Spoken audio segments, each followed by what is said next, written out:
এই দেখুন, এই যে এবারে দেখুন কেমন লাগছে ওনাকে। সত্যি সত্যি ওনার মনে হয় যে 65 থেকে 70 বছর। দেখুন যখনই আমরা ওনার হেয়ারটাকে লাগিয়ে দেবো ওনার লেগে যাবে, দেখুন একদমই ইজি প্রসেস, একদমই বয়স কমে যাবে।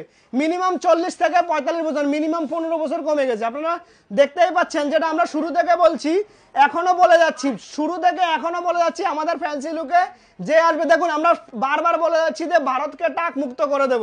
সবাই, মোদিজি বলেছিল যে আমরা স্বচ্ছ ভারত করব, আমি বলেছিলাম যে টাক মুক্ত ভারত করব। বুঝতেই পারছেন, যেটা শুরু থেকে বলছি এখনো বলে যাচ্ছি যে টাক মুক্ত ভারত, টাক মুক্ত করতে গেলে ফ্যান্সি লুকে আসতে হবে। আর যে আমাদের ভিডিও দেখবেন একটু শেয়ার করবেন, তাহলে টাক মুক্ত ভারতের যে আমরা স্বপ্নটা দেখছি ওটা জলদি জলদি সফল হবে। দেখুন ম্যাম, আসুন, এদিকে আসুন, বলুন কেমন লাগছে নাকি? ভীষণ সুন্দর লাগছে না? হ্যাঁ, ওনার স্মাইলটা দেখুন।